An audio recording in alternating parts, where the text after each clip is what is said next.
जरा गौर से सुनिएगा, ये हदीस पाक में आया है। अकाल इस्लाम फरमाते हैं, अगर ये दुनिया जिसके लिए हम लालायित हैं, जिसके लिए हमारे बच्चों का ईमान खत्म हो रहा है, जिसके लिए हमारे बच्चों का पर्दा खत्म हो रहा है, जिसके लिए हमारे बच्चों की तहजीब मिट रही है, असल इसी दुनिया ने मेरी बच्ची को जींस टी शर्ट पहनाया।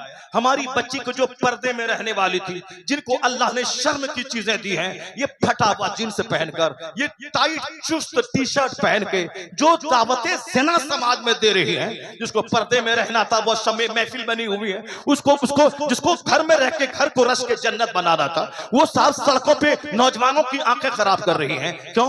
डिग्री मिलेगी, नौकरी मिलेगी, नौकरी करने के बाद मेरी बेटी खाएगी पिएगी, चाहे उसके सुख में आग लगे, चैन में आग लगे, मगर ये नौकरी करेगी। नौकरी करने वाली 99% बेटियां, उनका रिश्ता शौहर से अच्छा नहीं है। मैं बेंगलोर में रहता था, इदारे शरिया वहां कायम है, वहां एक डीएम औरत का केस वहां आया था। उनके शौहर भी आईएएस ऑफिसर थे, उसकी वाइफ भी आईएएस ऑफिसर थी, तो मुसलमान थी वो। वहां केस ये आया था कि मैं इनसे खोला लेना चाहती हूँ, मैं इनसे तलाक लेना चाहती हूँ। अगर उनका शौहर चपरासी होता, चलो बात समझ में आने वाली है, मैं आईएएस ऑफिसर हूँ, मेरा शौहर चपरासी है, मेल नहीं खाएगा। मैं आईएएस ऑफिसर हूँ, मेरा शौहर स्कूल का टीचर है, मेल नहीं खाएगा। मैं आईएएस ऑफिसर हूँ, ये ब्लॉक डेवलपमेंट ऑफिसर है, मेल नहीं खाएगा। मगर ये भी आईएएस ऑफिसर है, उसका शौहर भी आईएएस ऑफिसर है, आखिर मेल ना खाने की क्या वजह है?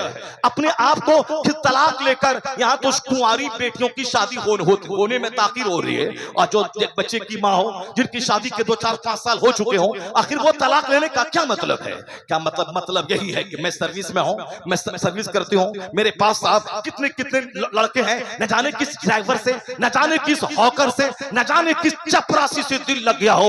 नहीं सुना आपने एक कांग्रेस की लीडर बिहार की, जो कांग्रेस पार्टी से एमएलए विधायक बनी थी, जो उसके पास बॉडीगार्ड थे, उसी बॉडीगार्ड के साथ जवान बेटे की मां चक्कर चला रही है। चक्कर चलाने की वजह से उसका सियासी कैरियर खत्म हो गया, उसको पार्टी ने निकाल दिया, वो टिकट से महरूम हो गई, अब अभी आम आदमी की तरह सड़कों पे घूम रही है।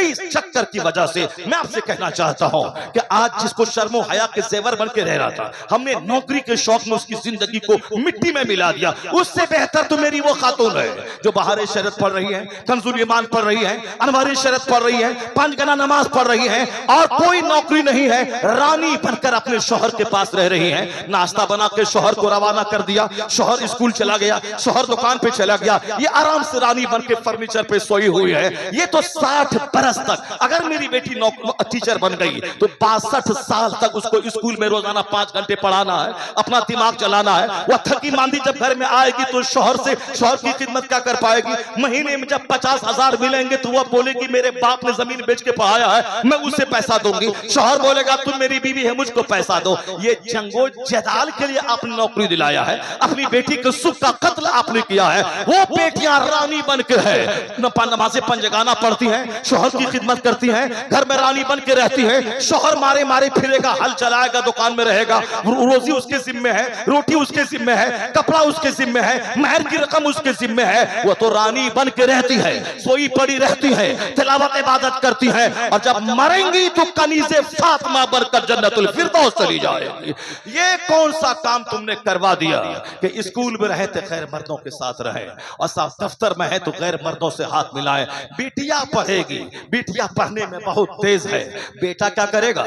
जी तो बेटा हमारी यादगार है, जो बेटा मेरी निशानी है, जो बेटा मेरे घर में रहेगा, जिससे नस्लें चलेंगी। तो ये बेटा गांजा पिएगा, ये बेटा चरस पिएगा, ये बेटा 5 घंटे मोबाइल चलाएगा, ये बेटा दूसरों की बहू बेटी का ताक झांक करके प्यार मोहब्बत की कहानी रचेगा। जिसको डीएम बनना था वह दिल फेंक आशिक बन रहा है, जिसको आईएएस ऑफिसर व साइंटिस्ट बनना था वो चरसी और गांजा पीने वाला बन रहा है। अपने बेटों के ताल्लुक से लापरवाही, क्योंकि बेटा डांट रहा है, और जब बिटिया दूसरों के घर में जाके आराम करेगी, इबादत करेगी, उसको पढ़ाने का जुनून चढ़ गया है ताकि उसकी जिंदगी में कड़वाहट आए। नौकरी करने के बाद शौहर से रिश्ता बिगड़ जाए, प्यार मोहब्बत के नाम पे उसकी जिंदगी तल्ख हो जाए।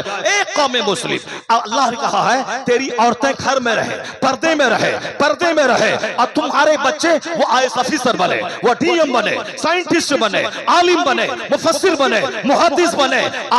तुम्हारे बच्चे साइंटिस्ट बनेंगे, समंदर में 5 महीने रहेगा, खसफलाओं में 10 महीने रहेंगे, दुनिया वालों को अपनी तरफ से देगा। जिसे पढ़ाना था उसे गांजा खोर बना दिया, और जिसे नहीं पढ़ाना था पटावा जींस पहनकर उसको हमने पटा जिन्स पहना के दावत ज़िना देने के लिए समाज में छोड़ दिया। नतीजे में घर में आग लगी है, घर में कोहराम बपा है, हर घर में इख्तिलाफ, हर घर में इंतशार, हर घर में आग। आवाज दी जा रही है इस्लाम की तरफ से, तुम अपने अपने बच्चों को पढ़ाओ, उसे बहादुर बनाओ, उसे मुजाहिद बनाओ, आईएएस ऑफिसर बनाओ, अपनी बेटियों को उसको इखलाक सिखाओ, दीन सिखाओ, उसे कनीज़े फातिमा बनाओ, तो घर में इख्तिलाफ की आग बुझेगी, तेरा घर रश के जन्नत बन जाएगा। घर में अमन उस वक्त कायम होगा जब हमारी बेटियां पर्दे में रहेंगी, जब हमारी बेटियां कायदे से रहेंगी। जरा गौर से सुनिए, बातें हमारी थोड़ी सी तवील हो गई। अब मैं अपने टॉपिक पे लौट के आता हूं, क्योंकि बहुत एक लंबी गुफ्तगू मुझको करनी है, क्योंकि आज बहुत शौक से आप सुन भी रहे हैं और बोलने को जी भी कर रहा है। वरना साहब जहां 2-4-10 लोग रहते हैं वहां बड़ी कीमती गुफ्तगू करने में थोड़ा अच्छा नहीं लगता, मगर यहाँ सारे लोग, सारा मजमा बिल्कुल जवान है। मैं एहसान मानता हूँ मौलाना साहब का, इन्होंने बर वक्त अच्छे वक्त में हम अच्छी गुफ्तगू के लिए हमको उन्होंने दावत दी। मैं कोशिश करूंगा कि आप मायूस नहीं हो। आज मायूसियत आपको परेशान कर रही है। आपका दिन फ्यूचर बड़ा उजला है, आपका मुस्तकबिल बड़ा रोशन है। आप पूरी दुनिया में जो मीडिया के हालात देख के नर्वस हो गए हैं, नर्वस नहीं, मैं बताऊंगा कि कोई दिन अमेरिका का नहीं गुजरता जिस दिन एक दानिश्वर कलमा पढ़ के मोमिन न होता। कोई दिन यूरोप का नहीं गुजरता जिस दिन वहां का पढ़ा लिखा साइंटिस्ट कलमा पढ़ के मोमिन न होता। ये हिंदुस्तान के 2-4 कम पढ़े लिखे लुच्चे लफंगे क्या जाने कि मुस्तफा कौन है, इस्लाम क्या है। ये तो बस 2 घंटी बजाना है, 2 रुपया कमाना है, उसके लिए मुसलमानों को गाली देना है, अंध भक्तों के बीच का हीरो बन जाना है, और फिर 2 रोटी कमाना है, खाना है। ये क्या जाने अमेरिका का वो पढ़ा लिखा आदमी जिसने तारीख को अपनी आंखों की पुतलियों में समेट लिया, वो डॉक्टर माइकल हार्ट, उसने मेरे पैगंबर के बारे में क्या कहा। वो कहते हैं he is the only man in history who was supremely successful on both levels, religious and secular. वो अमेरिका 7 समंदर पार जहां से हवाई जहाज का फॉर्मूला आ रहा है, वहां का दानिश्वर क्या कह रहा है, इस इंसानी तारीख का, मानव इतिहास का एकलौता आदमी है मोहम्मद अरबी, जो सियासत और मजहब दोनों सतह पे सबसे ज्यादा कामयाब तरीन शख्स हुआ है।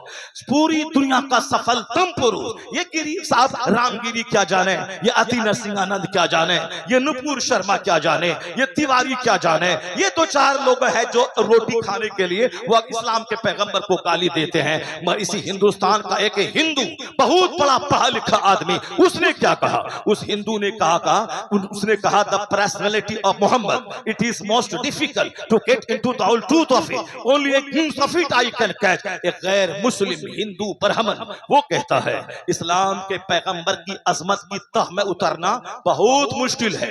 मैं एक चैप्टर उनका पढ़ता हूं, उनकी क्वालिटीज का दूसरा चैप्टर सामने आ जाता है। वो कहते हैं इस पृथ्वी का हीरो यानी अबकरी इंसान लाजवाब हस्ती कोई है तो मोहम्मद अरबी की जात गिरामी है।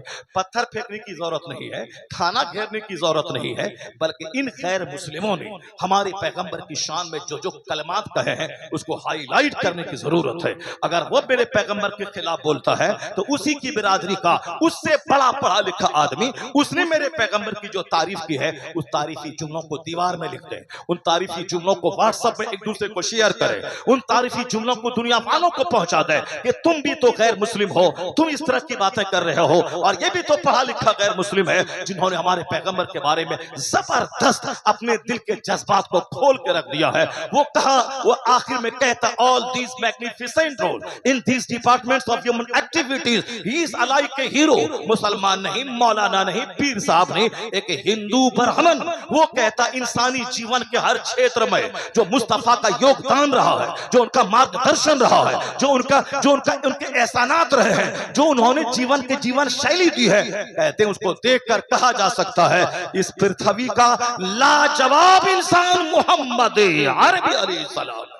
इसी को आला हजरत ने बरेली से कहा कोई बड़ा नहीं है, ना प्रोफेसर बड़ा, ना थिंकर बड़ा, ना ऑफिसर बड़ा, सबसे आला व औला हमारा नबी, सबसे बाला व वाला हमारा नबी, सारे ऊंचों में ऊंचा समझिए जिसे, है उस ऊंचे से ऊंचा हमारा नबी। पैगंबर आजम को पढ़ने के बाद पता चलता है किस तरह हमारे पैगंबर सर्वश्रेष्ठ हैं, कैसे हमारे पैगंबर महानतम पुरुष की सूरत में इस दुनिया के लिए रहमत बन के जलवागर हुए हैं।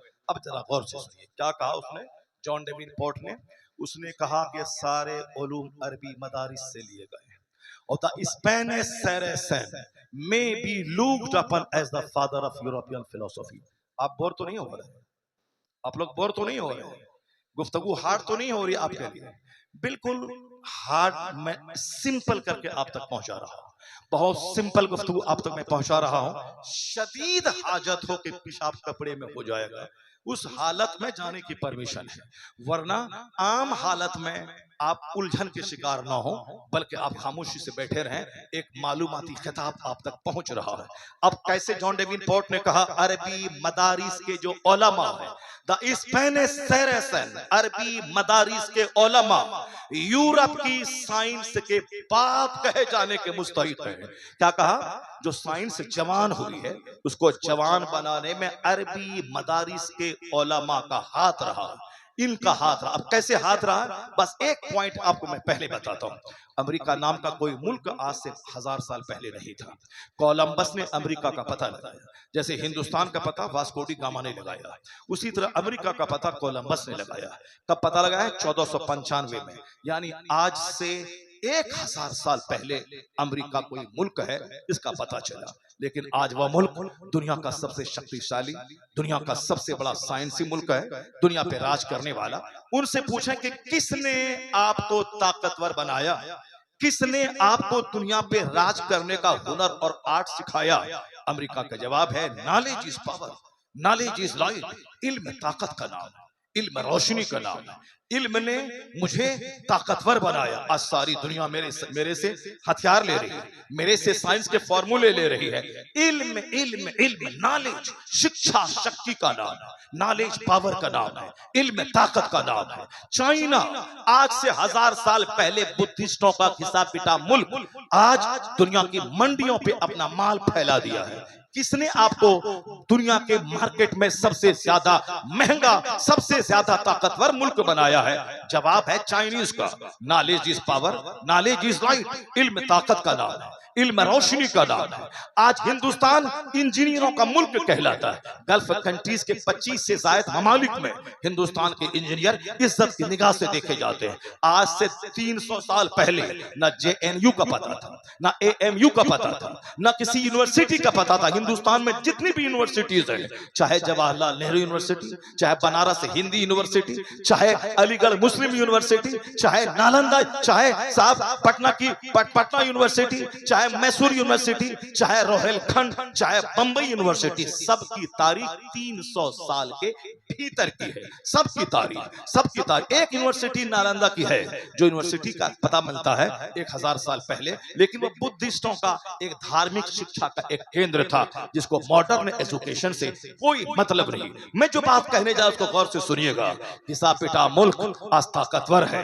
किसने बनाया? वही सारे लोग पढ़ेंगे, सारे लोग बढ़ेंगे। सर्व शिक्षा अभियान है, सब घर में शिक्षा पहुंचे। शिक्षा शक्ति का नाम है, शिक्षा ताकत का नाम है। चाइना बोलता है इल्म ताकत का नाम है, अमेरिका कहता है नॉलेज पावर का नाम है, हिंदुस्तान के लोग कहते हैं शिक्षा शक्ति का नाम है। मगर ताज्जुब की बात यह है, ये शिक्षा को शक्ति सबसे पहले किसने कहा है? इल्म को ताकत सबसे पहले किसने कहा है? इल्म को लाइट सबसे पहले किसने कहा है? पिछले 1400 साल पहले जाए, जब न अमेरिका का नाम था, न चाइना का वजूद, चाइना में किसी एक स्कूल का वजूद था, न हिंदुस्तान में एक प्राइमरी स्कूल तक नहीं था। वह गुरुकुल के जमाने में एक दरख्त के साये में एक गुरु बैठता था और 2-4 शिष्य उनके सामने बैठते थे, धर्म की शिक्षा दी जाती थी। लेकिन आज दुनिया में सैकड़ों यूनिवर्सिटीज हैं, हजारों कॉलेजेस हैं, लाखों स्कूल से मौजूद हैं। यह शिक्षा का केंद्र है। किसने सबसे पहले इल्म को नूर कहा,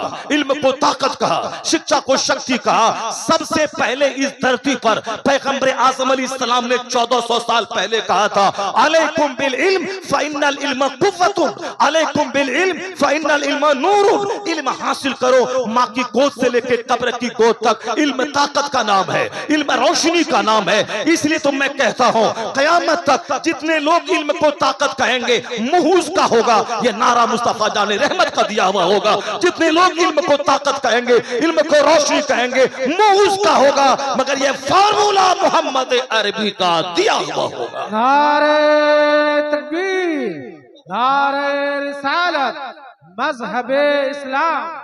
एहसान इस्लाम का है, जिसने बताया है कि इल्म ताकत का नाम है, इल्म रोशनी का नाम है। यह सबसे पहली दरसगाह मदरसा है जो असहाबे सुफ़ा की सूरत में मस्जिद नबवी में एक चबूतरा था। उसी चबूतरे से आवाज आई, इल्म हासिल करो, acquire knowledge from the cradle to the grave. माँ की गोद से लेकर कब्र की गोद तक इल्म हासिल करो। इल्म ताकतवर बना देगा, इल्म सम्मान दिलाएगा, इल्म बेहतरीन तेरा साथी है, इल्म हथियार है, इल्म सलाहुल मोमिन है, इल्म खलीलुल मोमिन है, इल्म मोमिन की बेहतरीन कंपनी, इल्म मोमिन का बेहतरीन साथी। ताज्जुब की बात है कि नॉलेज पे जिस पैगंबर ने इतना जोर दिया है, उसके कलमा पढ़ने वालों में जहालत का रेशो ये रहे कि सिर्फ 10% लोग पढ़ रहे हो, 90% हायर एजुकेशन से महरूम है, सिर्फ 3% लोग मदरसे में पढ़ रहे हो, बाकी इसका 40% बच्चे स्कूल में पढ़ रहे हो, बाकी जो परसेंटेज है वह सब गुल्ली डंडा लेके सड़कों पे खेल रहे हो। सबसे ज्यादा आज की तारीख में जो इल्म का एवरेज है वह मुस्लिम कौम में कम है, जिसके पैगंबर ने इल्म को ताकत कहा, इल्म को नूर कहा, इल्म को रोशनी की संज्ञा दी। उस पैगंबर के हर घर में हर गुलाम को पढ़ा लिखा होना चाहिए। उन पैगंबर की कलमा पढ़ने वाली हर औरतों को दीनी तालीम से आरास्ता होना चाहिए। इल्म ही है जो सीने को पुख्ता करता है, इल्म ही है जो नर्वसनेस को दूर करता है, इल्म ही है जो जुल्म के खिलाफ लड़ने के लिए ज़बान अता करता है, इल्म ही है जो हौसला शिकनी के माहौल में हौसला जवान रखने का पैगाम देता है, इल्म ही है जो अत्याचार के खिलाफ, जो जुल्म के खिलाफ, जो इनजस्टिस के खिलाफ बोलने के लिए ज़बान देता है। आज हम नर्वस हो गए, आज हम कमजोर हो गए क्योंकि हम इल्म से महरूम है। आज फिर ये मदरसा आवाज देता है कि घर घर मुसलमानों की लाइब्रेरी में तब्दील हो जाए। हर मुसलमान बच्चा जमीन खरीदना बंद कर दे, प्लॉट खरीदना बंद कर दे, वो साहब मकान बनाना बंद कर दे। पहले अपने बच्चों को पढ़ाए, मजहब की भी तालीम दे और दुनियावी भी तालीम दे, ताकि मदरसा भी आबाद रहे और दुनियावी दरसगाहें भी आबाद रहे, ताकि मदरसा में पढ़े तो मरने के बाद जन्नत मिले, और फिजिक्स केमिस्ट्री पढ़े तो दुनिया में दूसरों के सामने हाथ फैला के दरियागरी और भीख नहीं मांगे, बल्कि यहाँ भी खुशहाल रहे और दीन सीखे, ताकि मरने के बाद मुस्तफा की जन्नत चले जाए। यही पैगाम कुरान देता है, रब्बना आतीना फिद दुनिया हसना व फिल आखिरति हसना व क़िना अज़ाबन्नार। इलाही मुझे दुनिया में भी भलाई अता कर, मरने के बाद भी भलाई अता कर। यह दुआ कौन सिखलाता है? अल्लाह सिखा रहा है अपने बंदों को कि मेरे बंदे मुझसे यूं दुआ करना, मुझे दुनिया भी दे दिया जाए, यहाँ भी भलाई दिया जाए, मरने के बाद भी अच्छाई भलाई यानी जन्नत की सूरत में मुझको दिया जाए। तो जिसको सिर्फ दुनिया चाहिए वो तो 18 घंटे पढ़ रहे हैं, जिसको सिर्फ दुनिया चाहिए वो तो 14 घंटे पढ़ रहे हैं, लेकिन जिसको दुनिया भी चाहिए और जन्नत भी चाहिए, उसको तो उसके मुकाबले में ज्यादा मेहनत करनी पड़ेगी, उसको तो उसके मुकाबले में ज्यादा स्ट्रगल करना पड़ेगा, उसको तो उसके मुकाबले में ज्यादा लगनशीलता से काम करना पड़ेगा। क्योंकि डॉक्टर बनने के लिए 12 घंटे 14 घंटे लोग पढ़ रहे हैं, इंजीनियर बनने के लिए 8 से लेकर 10 घंटे लोग पढ़ रहे हैं, आईएएस ऑफिसर बनने के लिए 15 से लेकर 18 घंटे पढ़ रहे हैं। तो जब दुनिया के चंद सिक्के कमाने के लिए 16 घंटे की मेहनतें हैं, तो जिनको दुनिया में भी कामयाब होना और मरने के बाद जन्नत जाना, ऐसा नहीं कि जन्नत कोई काल्पनिक बात है, तसव्वुराती बात है, फातिहा दिला के जन्नत मिल जाए, लोहबान जला के जन्नत मिल जाए, चादर चढ़ा के जन्नत मिल जाए, ऐसा नहीं होता है। सरकार गौसे आजम 40 साल तक इशा की वजू से फजर की नमाज पढ़े हैं और हम लोहबान में जन्नत ढूंढ रहे हैं, हम अगरबत्ती में जन्नत ढूंढ रहे हैं, हम साहब बताशे में जन्नत ढूंढ रहे हैं, हम शकरपाला में जन्नत ढूंढ रहे हैं, हम साहब मजार पे हाजिरी में जन्नत ढूंढ रहे हैं। जन्नत इतनी आसान चीज नहीं है कि गुलाब का फूल लेके जाए मजार पे चढ़ाएं, वहां से 2 एकड़ जमीन की मुराद भी मांग लें और मरने के बाद जन्नत भी चले जाएं, लोहबान जलाएं, अगरबत्ती जलाएं और साहब जन्नत भी मिल जाए और दुनिया में 1 करोड़ का बंगला भी मिल जाए। ये जो अजमेर मोहल्ला में करोड़ों की हाजिरी हो रही है, मेरे ख्याल से वो सारी हाजिरी, अक्सर लोगों की हाजिरी वो माल और औलाद और साहब दुकान मकान के लिए हो रही है। वो अब जाते, मैं अजमेर तो गया हूँ, मैं बरेली तो गया हूँ, यानी बरेली गए मकान दुकान बैठा के लिए, तो फिर जन्नत भी मिल जाए मुफ्त में और दुनिया में सब कुछ मिल जाए मुफ्त में नहीं होता है। आम का पेड़ लगा के अजमेर चले जाओ कि बाबा इसमें सेब लगा दीजिए। बाबा वहां से भगा देंगे कब्र से उठ करके कि आम का पेड़ लगने के बाद यहाँ से सेब की दुआ मांगने आया, तो क्या दुनिया का निजाम को तू बदलना चाहता है? नहीं होगा ऐसा। जैसा दरख्त वैसा फल, जैसी जमीन वैसी फसल। अब गेहूं के खेत से गेहूं निकलेगा, आम के पेड़ से आम पलेगा। तो अफसाने के अजमेर गए, वहां मांगा दुनिया भी मिल गई, बेटा डीएम बन गया। नहीं होगा ऐसा। दुनिया का सारा काम सिस्टम से चलता है। होगा कब? ये होगा जब हमारा बच्चा मैट्रिक में 95% नंबर लाए, हमारा बच्चा इंटरमीडिएट में 98% नंबर लाए, हमारा बच्चा ग्रेजुएशन में 99% नंबर लाए। यानी पहले 8 घंटे पढ़े, फिर बढ़ा के 10 घंटे कर दे, फिर बढ़ा के 12 घंटे कर दे, फिर बढ़ा के 16 घंटे कर दे। अब उसके बाद ये चला जाए अजमेर मोहल्ला। हुजूर मैंने मेहनत में कोई कमी नहीं की, मैंने टॉप रिजल्ट निकाला, 99% नंबर लाया। अब हुजूर एक दुआ के लिए हाथ उठा दे ताकि कामयाबी कदम चूमे। इधर से मेहनत चलेगी, उधर से गरीब नवाज का हाथ उठेगा, कामयाबी आसमान से उतर के कदम चूमेगी। कामयाबी कदम चूमेगी, कामयाबी कदम चूमेगी, कामयाबी कदम चूमेगी। ये दुनिया के हर फील्ड में ही सिस्टम है। जब खेत गए बगैर रोजी नहीं मिलती, जब दुकान गए बगैर पैसा मेरे घर में चल के नहीं आता, जब बगैर स्कूल गए डिग्री नहीं मिलती, नौकरी नहीं मिलती। जब दुनिया में रोजी देने वाला अल्लाह है, मगर हम 8 घंटे खेत में पानी पटाते हैं, हम 12 घंटे दुकान में रहते हैं। रोजी देने वाला अल्लाह है तो दुकान क्यों जाता है, खेती क्यों करता है, फिर ये साफ ग्रेजुएशन तक डिग्री क्यों हासिल करता है, कंपटीशन फेस क्यों करता है, जब रोजी देने वाला अल्लाह है। मगर आप कहते हैं कि नहीं साहब, रोजी देने वाला अल्लाह है मगर मुझको मेहनत करनी पड़ेगी, मुझको दुकान जाना होगा तब अल्लाह रोजी देगा। अल्लाह ने कहा जमीन में फैल जाओ। तो मैं रोजी के लिए, जो रोजी सबको मिलनी ही मिलनी है, उसके लिए खेत में, खलियान में, दुकान में, नौकरी, वतन से बेवतन होके गए हम पंजाब दिल्ली में, हिंदुस्तान छोड़ के सऊदी अरब गए। दुनिया के सिक्के के लिए दुकान जाना है, रोजी नहीं मिलेगी, खेत जाना है, रोजी नहीं मिलेगी। तो बस यही समझ ले कि रोजी देने वाला अल्लाह है, मगर खेत जाना होगा, ऑफिस जाना होगा, स्कूल जाना होगा, कल्याण में काम करना होगा। तो बगैर खेत गए रोजी नहीं मिलती है, तो बगैर मस्जिद गए भी जन्नत नहीं मिलती है, बगैर नमाज के जन्नत नहीं मिलती है, बगैर रोजे के जन्नत नहीं मिलती है, बगैर हज और ज़कात के जन्नत नहीं मिलती है। रोजी देने वाला अल्लाह है, मगर मेहनत करने के लिए खेत जाना होगा। बख्शने वाला अल्लाह है, मगर जन्नत के लिए मस्जिद जाना होगा। नारे तकबीर, नारे रिसालत, मसलके आला हजरत, मदरसा अहले सुन्नत जामिया नुमानिया चरकपत्तर। सुभान अल्लाह, सुभान अल्लाह। फिर मैं उसको निकालता हूँ अभी, मगर थोड़ी सी तकलीफ हो जाए और सुन जाए, उसके बाद फिर मैं वो चिट्ठी निकालता हूँ।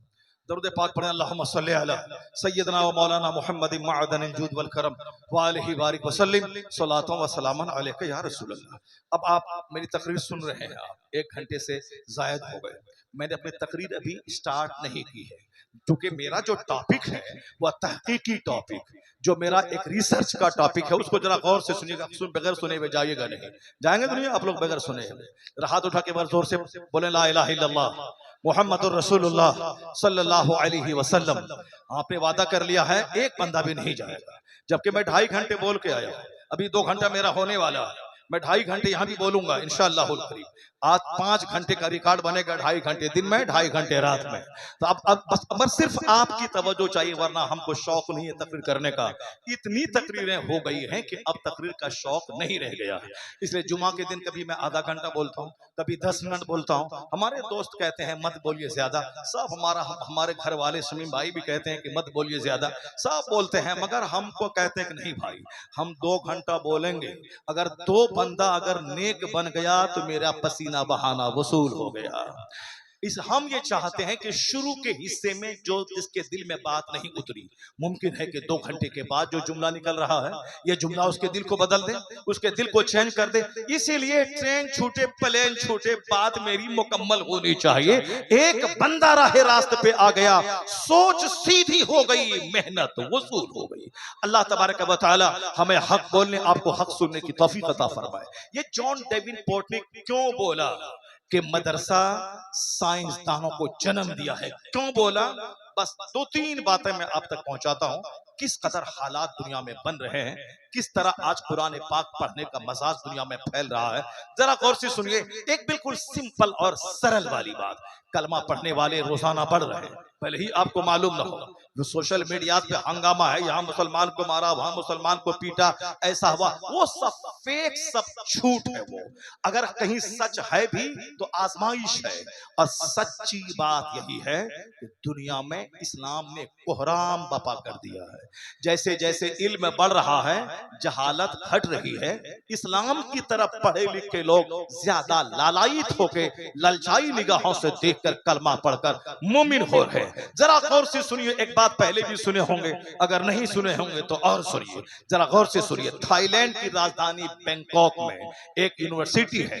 उस यूनिवर्सिटी के प्रोफेसर, डिपार्टमेंट ऑफ एनाटॉमी के एक बड़े प्रोफेसर है, उसका नाम है मेगाटेक तेजासेन।